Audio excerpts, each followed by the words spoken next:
എൻ്റെ സ്ഥലം പത്തനംതിട്ടയിൽ നിന്നാണ്. എൻ്റെ പേര് ജെസ്സി. ഞാൻ ആദ്യമായി ഉടമ്പടി എടുത്തത് 4/1/2021 ഞാനിവിടെ വന്ന് 6 നിയോഗങ്ങൾ വെച്ചിരുന്നു. അതിൽ ആദ്യത്തെ നിയോഗം എൻ്റെ മകളുടെയാണ്. അത് ഞാൻ മകളുടെ കയ്യിൽ. എൻ്റെ പേര് നിമി തോമസ്. ഞാനൊരു ഡെൻറ്റിസ്റ്റാണ്. എനിക്ക് 4 വർഷമായി എൻ്റെ കല്യാണം കഴിഞ്ഞിട്ട് കുഞ്ഞുങ്ങളില്ലായിരുന്നു. ലാസ്റ്റ് 2 വർഷമാണ് ഞങ്ങൾ കൂടുതലായിട്ട് മനസ്സിലാക്കിയത് കുറച്ച് ബുദ്ധിമുട്ടുണ്ട് എന്നുള്ളത്. എല്ലാവർക്കും പരിചിതമായിരിക്കും. PCOD എന്ന് പറഞ്ഞൊരു കണ്ടീഷനായിരുന്നു. അതിൽ നമ്മൾക്ക് ഓവുലേഷൻ അല്ല അണ്ടവിസർജനം വന്നിട്ട് ഒന്നെങ്കിലും അത് ഒരേ ഒരു ക്രമത്തിലായിരിക്കില്ല, അല്ലെങ്കിൽ അത് ഒട്ടും കാണില്ല. അപ്പം ഞാൻ 2 വർഷം കഴിഞ്ഞിട്ട് ഡോക്ടറെ കണ്ടപ്പോൾ എന്നോട് പറഞ്ഞിരുന്നത് ഓവുലേഷൻ നടക്കാൻ ഡിഫിക്കൽട്ടാണ്, മരുന്നൊക്കെ കഴിച്ച ഒരു ഗുണമില്ല. അപ്പോൾ കുറേ കഴിഞ്ഞപ്പോൾ ആ ഒരു സമയത്ത് തന്നെ മമ്മി ഉടമ്പടി എടുത്തിരുന്നു. ഉടമ്പടി എടുത്തപ്പോൾ എന്നോട് ഒന്നുകൊണ്ടും വിഷമിക്കണ്ട, എനിക്ക് ആ സമയത്ത് ഉടമ്പടി എടുത്തെങ്കിൽ അത് പൂർത്തിയാക്കാൻ അല്ലെങ്കിൽ കറക്റ്റായിട്ട് ഫോളോ ചെയ്യാൻ പറ്റിയിട്ടില്ല.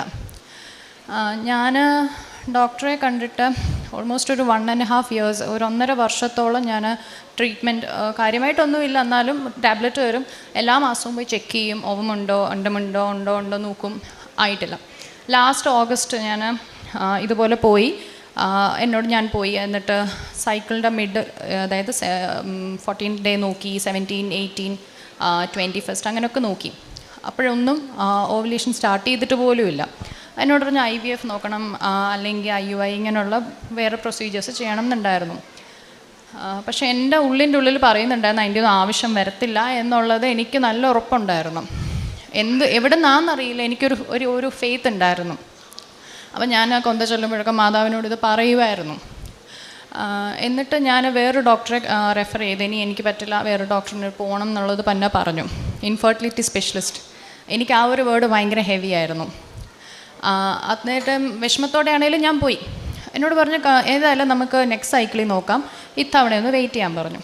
ഞാൻ എന്നിട്ട് ജോലിക്ക് പോകാൻ നേരം ഒരു ദിവസം ഓഗസ്റ്റ് കഴിഞ്ഞു, സെപ്റ്റംബർ ആയി. ഒരു ദിവസം പെട്ടെന്ന് ഞാൻ കേൾക്കുക ഈ കുഞ്ഞിനെ മാതാവിൻ്റെ കുഞ്ഞായിട്ട് വളർത്തണം എന്ന്. അതൊരു ആൺ വോയിസ് ആണോ പെൺ വോയിസ് ആണോ എന്ന് എനിക്ക് മനസ്സിലായില്ല. പക്ഷേ ഞാൻ ആ ഒരു മെസ്സേജ് എനിക്ക് കിട്ടി. ഉടനെ ഞാൻ വിചാരിച്ചെന്ന് ഡോക്ടറെ ഒന്ന് വിളിക്കാം, ഈ സ്പെഷ്യലിസ്റ്റിനെ തന്നെ വിളിച്ചു. അപ്പം ഡോക്ടർ വന്ന് നാളെ ഒന്ന് യൂറിൻ ടെസ്റ്റ് ചെയ്ത് നോക്ക് എന്ന് പറഞ്ഞു. നോക്കിയപ്പം നെക്സ്റ്റ് ഡേ ഞാനൊരു ടെസ്റ്റൊക്കെ ഒരു കിറ്റൊക്കെ വാങ്ങിച്ചാന്ന് ജോലി സ്ഥലത്തുനിന്ന് പോയിട്ട്. എന്നിട്ട് എനിക്ക് നമുക്ക് അറിയാം ഓവുലേഷൻ നടന്നിട്ടില്ല, ഇതൊന്നും സയൻറ്റിഫിക്കായിട്ട് നോക്കിയാൽ നടക്കുന്ന കാര്യമല്ല, നമുക്കറിയാം. എന്നാലും ഒരു ഹോപ്പ് ഉണ്ടായിരുന്നു. നെക്സ്റ്റ് ഡേ മോർണിംഗ് രാവിലെ ഞാൻ എണ്ണീറ്റ് നോക്കി, UPT ടെസ്റ്റ് പോസിറ്റീവ് ആയിരുന്നു. അന്നേരം ഞാൻ ആലോചിക്കുന്നത് ഇത്രയും അടുപ്പിച്ചുള്ള ദിവസങ്ങൾ, ആ 1 മാസവും ഞാൻ കണ്ടിന്യൂസ് പോയി നോക്കി. ഇപ്പം സ്കാനിൽ എനിക്ക് കാണാം ഒന്നുമില്ല, അവിടെ ഓവം ഇല്ല. ഇത് എങ്ങനെ നടന്നു എന്ന് എനിക്കറിയത്തില്ല. ഇതിപ്പം ഞാൻ ഇത്രയും ഡിസ്ക്രിപ്റ്റീവായിട്ട് പറയുന്നത്, ഇത്രയും വിശദീകരിച്ച് പറയുന്നത്, എന്നെപ്പോലെ വിഷമിക്കുന്ന ആരെങ്കിലും ഉണ്ടെങ്കിൽ ഹോപ്പ് വിടണ്ട, മാതാവെല്ലാം നോയിക്കോളും എന്നുള്ള ഒരു നിങ്ങൾക്ക് ഒരു വിശ്വാസം കൂടി വരാൻ വേണ്ടിയിട്ടാണ് ഞാൻ പറയുന്നത്.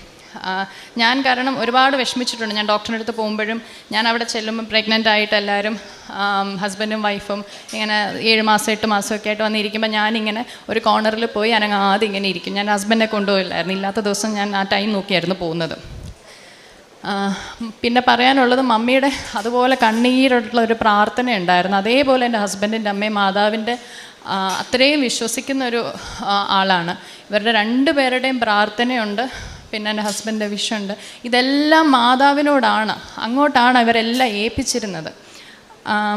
അപ്പോൾ എൻ്റെ മാതാവിൻ്റെ കുഞ്ഞായിട്ട് വളർത്തിക്കോണമെന്ന് കിട്ടിയ മെസ്സേജ് ഞാൻ ഇതാ എൻ്റെ മോള് കഴിഞ്ഞ മെയ് 16 ജനനം, 1.5 മാസമായി. ഒന്ന് തിരികെ കാണിക്കാമോ? ഇതാ ഞങ്ങളുടെ കുഞ്ഞ്. അപ്പോൾ ഈ കുഞ്ഞിനെ മാതാവിൻ്റെ കുഞ്ഞായിട്ട് തന്നെ ഞാൻ അങ്ങോളം വളർത്തിക്കോളാം എന്ന് ഞാൻ ഈ അൽത്താരയിൽ നിന്ന് മാതാവിനോട് പറയുന്നു. എന്നും നന്ദിയുള്ളതായിരിക്കും, എന്നും. ഞാൻ വേറൊരു കാര്യം, ഞാനൊരു ക്ലിനിക്കിലാണ് വർക്ക് ചെയ്യുന്നത് ഇതുപോലെ. അവിടെ എൻ്റെ കൂടെ ഉണ്ടായിരുന്ന നേഴ്സുണ്ട്, സൗമ്യ നേഴ്സ്. പുള്ളിക്കാർക്ക് 8 വർഷമായിട്ട് കുഞ്ഞുങ്ങളില്ല, കല്യാണം കഴിഞ്ഞിട്ട്. അപ്പോൾ ഈ വിവരം അറിഞ്ഞ് എൻ്റെ അടുത്ത് വന്ന് എന്നെ കൺഗ്രാജുലേറ്റ് ചെയ്തു. പക്ഷേ നമ്മൾക്ക് മനുഷ്യരല്ല, നമുക്കൊക്കെ ആഗ്രഹങ്ങൾ വരുമല്ലോ. ആ പാവം ഇരുന്നങ്ങ് കരഞ്ഞു. 8 വർഷമായിട്ട് കുഞ്ഞുങ്ങളില്ലാത്തതെന്ന് ഓർത്തോണം. കരഞ്ഞപ്പം എനിക്കത് സഹിച്ചില്ല. അപ്പം ഞാൻ മമ്മിയോട് ഇങ്ങനെ ഫോൺ വിളിച്ചപ്പോൾ കാര്യം പറഞ്ഞു. അപ്പം എൻ്റെ കയ്യിൽ ഉടമ്പടി വസ്തുക്കളൊക്കെ ഉണ്ടായിരുന്നു, ഉപ്പും തൈലും ഒക്കെ ഉണ്ടായിരുന്നു. അപ്പം ആൾ ഹിന്ദുവാണ് ഈ പറയുന്ന നേഴ്സും. അപ്പം ഈ നേർച്ച വസ്തുക്കളൊക്കെ ഞാൻ കൊടുത്തു, കൊന്ത ചൊല്ലാനും പറഞ്ഞു കൊടുത്തു. അറിയാമായിരുന്നു, എന്നാലും ഞങ്ങൾ ഒരുമിച്ചിരുന്ന് കരഞ്ഞുകൊണ്ട് അത് കൊന്ത ചൊല്ലിയത്. അങ്ങനെ അതെ, ആ സമയം തന്നെ ആൾക്ക് മാതാവിൻ്റെ സാന്നിധ്യം ഫീൽ ചെയ്യാൻ പറ്റിയെന്ന് വെച്ചാൽ ഈ മുല്ലപ്പൂവിൻ്റെ സുഗന്ധവും പിന്നെ സ്വപ്നത്തിലൊരു കുഞ്ഞിനെയും കൊണ്ട് മാതാവ് പോകുന്നത് സൗമ്യ കണ്ടു. അന്നേരം അല്ല, അത് കുറച്ചുകൂടെ കഴിഞ്ഞിട്ടാണേ. അപ്പം ഞാൻ ആദ്യം ഉടമ്പടി വസ്തുക്കൾ കൊടുത്തു കഴിഞ്ഞ് കൃത്യം 18ാമത്തെ ദിവസം സൈക്കിൾ ഡിലേ ആയപ്പോൾ എന്തോ മനസ്സിലിങ്ങനെ പറയുകയാണ്, ഒന്ന് ചെക്ക് ചെയ്യുന്നു. അങ്ങനെ സൗമ്യയും കിറ്റ് വാങ്ങിച്ചു നോക്കിയപ്പോൾ അതും പോസിറ്റീവാണ്. എൻ്റെ ഉണ്ടായി ഓൾമോസ്റ്റ് ഒരു 2 വീക്സ് കഴിഞ്ഞപ്പം മോനുണ്ടായി. കൊഴഞ്ചേരിയാണ് വീട്, സുഖമായിട്ടിരിക്കുന്നു, അമ്മയും കുഞ്ഞും. പിന്നെ സൗമ്യയുടെ ഡെലിവറി കുറച്ചെല്ലാം നല്ല കോംപ്ലിക്കേറ്റഡ് ആയിരുന്നു. എല്ലാം അലർജി ആയിരുന്നു, സി സെക്ഷൻ നടക്കുന്നില്ല, സെർവിക്സ് ഓപ്പൺ ആവാത്തത് കൊണ്ട് നോർമൽ ഡെലിവറി നടക്കുന്നില്ല. അങ്ങനെ 3ാമത്തെ ഹോസ്പിറ്റലിൽ പോയിട്ട് ഒരുപാട് പ്രാർത്ഥനകളുടെ ഫലമായിട്ട് മാത്രം ആ സി സെക്ഷൻ നടന്നു.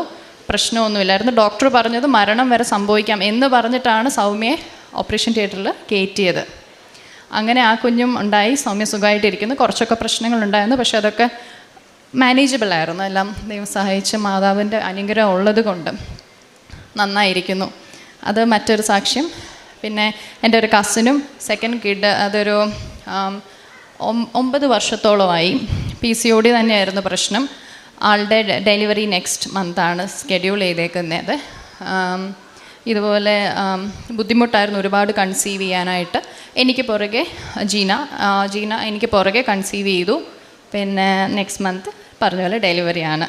അതും മാതാവെല്ലാം സുഖകരമായിട്ട് നടത്തും എന്നുള്ളൊരു വിശ്വാസം ഞങ്ങൾക്ക് എല്ലാവർക്കും ഉണ്ട്. പരിശുദ്ധ അമ്മ തന്ന എല്ലാ അനുഗ്രഹങ്ങൾക്കും ഞാൻ കോടാനുകോടി നന്ദി എൻ്റെ അമ്മയ്ക്കും മാതാവിനും തമ്പുരാനും സമർപ്പിക്കുന്നു. അതുപോലെ സൗമ്യയുടെ കാര്യം പറഞ്ഞു. ആ കുട്ടി ഒരുപാട് കഷ്ടപ്പെട്ടു. ആ കുട്ടി ഓപ്പറേഷൻ തിയേറ്ററിലൊക്കെ കിടന്നു. ഓപ്പറേഷൻ പോലും പറ്റത്തില്ല, എല്ലാ മരുന്നും അലർജിയാണ്, മരണം വരെ സംഭവിക്കാമെന്ന് ഡോക്ടർ പറഞ്ഞെടുത്ത് പോലും മാതാവും അനുഗ്രഹിച്ച് ഒരാൺകുഞ്ഞിനെ കൊടുത്തു. അവർ സന്തോഷമായി അമ്മയും കുഞ്ഞും ഇരിക്കുന്നു. അവർ 1 മാസം കഴിഞ്ഞ് ദുബായിലേക്ക് തിരിച്ചു പോകും. പിന്നെ നമ്മുടെ ഭർത്താവിൻ്റെ സഹോദരൻ്റെ മോടെ കാര്യം പറഞ്ഞു, ജീന. അവളും ഇപ്പോൾ പ്രഗ്നൻ്റാണ്. സമയങ്ങളൊക്കെ അടുത്ത് വരുന്നു. എല്ലാവരുടെയും പ്രാർത്ഥന അവരോട് കൂടി ഉണ്ടായിരിക്കണം. പിന്നെ പ്രേക്ഷിത പ്രവർത്തനം ചെയ്യുന്നത് പത്രമൊക്കെ വാങ്ങിച്ച് ഞങ്ങളിവിടെ വന്നിട്ട് എല്ലാ മാസവും ഇവിടെ വന്ന് പത്രമൊക്കെ വാങ്ങിച്ച് ബസ് സ്റ്റാൻഡുകളിലും കടകളിലും വീടുകളിലും ഒക്കെ കൊണ്ട് നടന്ന് വിതരണം ചെയ്യും. പിന്നെ അതുപോലെ കാരുണ്യ പ്രവൃത്തി, ഞാൻ വയ്യാത്ത ആൾക്കാരെ വീടുകളിൽ പോയി കാണും. ഈ സ്ട്രോക്കൊക്കെ വന്ന് കിടക്കുന്നവരെയും ബുദ്ധിമുട്ട് അനുഭവിക്കുന്നവരുടെയൊക്കെ അരി സാധനങ്ങളൊക്കെ വാങ്ങിച്ചുകൊണ്ട് എന്നെ കഴിയുന്നത് പോലെ എല്ലാ വീടുകളിലും എന്നെക്കൊണ്ട് മാക്സിമം പറ്റുന്നിടത്തൊക്കെ ഞാൻ കൊണ്ട്. ഇപ്പോൾ 2 മാസമായി കുഞ്ഞൊക്കെ ഉള്ളതുകൊണ്ട് എനിക്കധികം ചെയ്യാൻ പറ്റുന്നില്ല. എന്നാലും ഇവരിപ്പോൾ 14-ാം തീയതി തിരിച്ചു പോകും. കുഞ്ഞിൻ്റെ മാമോദീസയാണ് 18-ാം തീയതി. അത് കഴിഞ്ഞ് അവർ ദുബായിലേക്ക് തിരിച്ചു പോകും. പോയി കഴിഞ്ഞിട്ട് എന്നാ കഴിവുന്നോളം മാതാവിനും ഈശോയ്ക്കും വേണ്ടി എല്ലാം ചെയ്യാൻ ഞാൻ ആഗ്രഹിക്കുന്നു. പിന്നെ ഞങ്ങളുടെ കൂട്ടത്തിൽ ഞങ്ങൾക്കൊരു ഗ്രൂപ്പുണ്ട്, 13 പേരടങ്ങുന്ന ഒരു ഗ്രൂപ്പ്. ആ ഗ്രൂപ്പിൽ ഞങ്ങളെല്ലാവരും എപ്പോഴും അങ്ങോട്ടും ഇങ്ങോട്ടും എന്ത് പ്രശ്നം വന്നാലും പരസ്പരം പറഞ്ഞ് എല്ലാവരും മറ്റുള്ളവർക്ക് വേണ്ടി പ്രാർത്ഥിക്കും. അതിപ്പോൾ 2 പേരിവിടെ ഉണ്ട്. ഒന്ന് സുമിത, പുള്ളിക്കാരി ക്രൈസ്തവയാണ്. ഒരു ദിവസം ഞാനിങ്ങനെ പ്രാർത്ഥിച്ചുകൊണ്ടിരിക്കുമ്പോൾ ഈശോ എന്നെ കാണിച്ചു തരികയാണ്. സുമിതയെ കാണുന്നു, അവൾ ഒരുപാട് ചൂട് അനുഭവിക്കുന്നു, ഫാൻ കാണുന്നു. അപ്പോൾ ഞാൻ അവളെ ഇങ്ങനെ വിളിച്ചു, എന്താടി നിനക്ക് പ്രശ്നമെന്ന് ചോദിച്ചപ്പോൾ, മമ്മി ഭയങ്കര ചൂടാണ്, കിടക്കാൻ പറ്റത്തില്ലല്ലോ എന്ന് പറഞ്ഞു. ഞാൻ അന്ന് തന്നെ അവളെ വിളിച്ച്, അവിടേക്ക് ഫാൻ ഉണ്ടായിരുന്നു, അവിടെ ഭർത്താവ് അവളുമായിട്ട് സ്വല്പം അകലത്തിലൊക്കെയാണ്. ആ ഫാനും കിണറിൻ്റെ മോട്ടറും എല്ലാം മനുഷ്യൻ അഴിച്ചുകൊണ്ട് പോയി. അവൾ 2 പെൺകുഞ്ഞുങ്ങളും വയ്യാത്തൊരു സഹോദരനുമായിട്ട് വളരെ കഷ്ടത്തിലാണ് അവൾ ജീവിക്കുന്നത്. അപ്പോൾ അതെല്ലാം അങ്ങനെയൊക്കെ എനിക്ക് ചെയ്യാൻ കഴിഞ്ഞിട്ടുണ്ട്. മുന്നോട്ടും ഇങ്ങനെയുള്ള കാര്യങ്ങളൊക്കെ ചെയ്യാൻ ദൈവം തമ്പുരാനെ എനിക്കിടയാക്കണമേ എന്ന് ഞാൻ പ്രാർത്ഥിക്കുന്നു. എൻ്റെ മാതാവിനും ഈശോയ്ക്കും കോടാനുകോടി നന്ദി ഞാൻ സമർപ്പിക്കുന്നു. സങ്കീർത്തനം 116:13 ഇങ്ങനെ പറയുന്നുണ്ട്, കർത്താവിൻ്റെ മേൽ ചൊരിഞ്ഞ അനുഗ്രഹങ്ങൾക്ക് ഞാൻ എന്ത് പകരം കൊടുക്കും? രക്ഷയുടെ പാനപാത്രം എടുത്തുയർത്തി കർത്താവിൻ്റെ നാമം ഞാൻ വിളിച്ചപേക്ഷിക്കും. ഇപ്പോൾ നമ്മൾ കേട്ട നിമ്മി തോമസിൻ്റെ സാക്ഷ്യം. ഒരു ഡോക്ടറാണ്, തൻ്റെ കൂടെ വർക്ക് ചെയ്യുന്ന ഒരു സ്റ്റാഫ് നേഴ്സിൻ്റെ കാര്യം, അതുപോലെ തന്നെ നമ്മൾ കേട്ടു സഹോദരിയുടെ കാര്യം. ഇവിടെ 3 പേരുടെയും ജീവിതത്തിൽ പരിശുദ്ധ അമ്മ ചൊരിഞ്ഞ വലിയ അനുഗ്രഹത്തിനാണ് അവർ നന്ദി പറയുന്നത്. ശാസ്ത്രീയപരമായിട്ട് മെഡിക്കൽ സയൻസിൻ്റെ എല്ലാ വശങ്ങളും അറിയാവുന്ന ഒരു സഹോദരി തൻ്റെ വിശ്വാസത്തിൻ്റെ ആഴത്തിൽ നിന്നുകൊണ്ട് ഇത് സംഭവിക്കുകയില്ല എന്നറിയാം, മാനുഷികമായിട്ട് ഇത് സംഭവിക്കില്ല എന്നറിയാം, എന്നിരുന്നാലും ദൈവത്തിൽ പൂർണ്ണമായിട്ട് ആശ്രയിച്ചുകൊണ്ട് മുന്നോട്ട് പോയപ്പോൾ, തൻ്റെ പ്രാർത്ഥനാ ജീവിതം മുന്നോട്ട് കൊണ്ടുപോയപ്പോൾ, തൻ്റെ ഉടമ്പടി ജീവിതം മുന്നോട്ട് കൊണ്ടുപോയപ്പോൾ അവരുടെ ജീവിതത്തിൽ ദൈവം ചൊരിഞ്ഞ വലിയ അനുഗ്രഹമാണ് നമ്മളിപ്പോൾ അനുഭവ സാക്ഷ്യമായിട്ട് കേട്ടത്. ഈ സഹോദരി പറയുകയുണ്ടായി, എനിക്ക് ഒരു സ്വരം കേൾക്കുവാനായിട്ട് സാധിച്ചുവെന്ന്. ഉടമ്പടിയുടെ ഒരു ഏറ്റവും വലിയ പ്രത്യേകതയാണ് ഒരു കമ്മ്യൂണിക്കേഷൻ നടക്കുക എന്നുള്ളത്. പരിശുദ്ധ അമ്മ അല്ലെങ്കിൽ ഈശോ തന്നെ നമ്മളോട് വ്യക്തമായിട്ടും കൃത്യമായിട്ടും ഉടമ്പടിയിൽ സംസാരിക്കും എന്നുള്ളതാണ് ഏറ്റവും വലിയ ഉടമ്പടിയുടെ ഒരു കാര്യമെന്ന് പറയുന്നത്. അതുപോലെ തന്നെ ഈ സഹോദരി പറഞ്ഞു, എൻ്റെ അപ്പൻ്റെയും അമ്മയുടെയും പ്രാർത്ഥനാ ജീവിതമാണ് എനിക്ക് ബലം നൽകിയതെന്ന്. നമ്മുടെയൊക്കെ കുടുംബങ്ങളിലും മാതാപിതാക്കൾ മക്കൾക്ക് കൊടുക്കേണ്ട ഏറ്റവും വലിയ മാതൃക, ഉടമ്പടി എടുത്തിരിക്കുന്ന മാതാപിതാക്കൾ അല്ലെങ്കിൽ ഉടമ്പടിയിലായിരിക്കുന്ന മക്കൾക്കൊക്കെ കൊടുക്കേണ്ട ഏറ്റവും വലിയ ഒരു സന്ദേശം ഇത് പ്രാർത്ഥനയുടെ സന്ദേശമാണ്. പ്രാർത്ഥനയുടെ ജീവിതാനുഭവം നമ്മുടെ മക്കൾക്ക് പകർന്നു കൊടുക്കുമ്പോഴാണ് അവരുടെ വിശ്വാസം വർദ്ധിക്കുന്നത്. പ്രിയമുള്ളവരെ, ഇവരുടെ ജീവിതത്തിൽ ദൈവം ചൊരിഞ്ഞ എല്ലാ അനുഗ്രഹങ്ങൾക്കും പരിശുദ്ധ അമ്മയോട് ചേർന്ന് ഈശോയ്ക്ക് നമുക്ക് നന്ദി പറഞ്ഞുകൊണ്ട് കരങ്ങളടിക്കാം. അത്യപൂർവ ദൈവാനുഭവങ്ങൾ ഇനി നിങ്ങൾക്കും സ്വന്തം. ഈ യൂട്യൂബ് ചാനൽ ഇതുവരെ സബ്സ്ക്രൈബ് ചെയ്തിട്ടില്ലെങ്കിൽ ഇപ്പോൾ തന്നെ സബ്സ്ക്രൈബ് ചെയ്യുക. ഈ വീഡിയോ ഇപ്പോൾ തന്നെ നിങ്ങളുടെ സുഹൃത്തുക്കൾക്ക് ഷെയർ ചെയ്തുകൊണ്ട് കർത്താവിൻ്റെ പ്രേക്ഷിതരാകുക.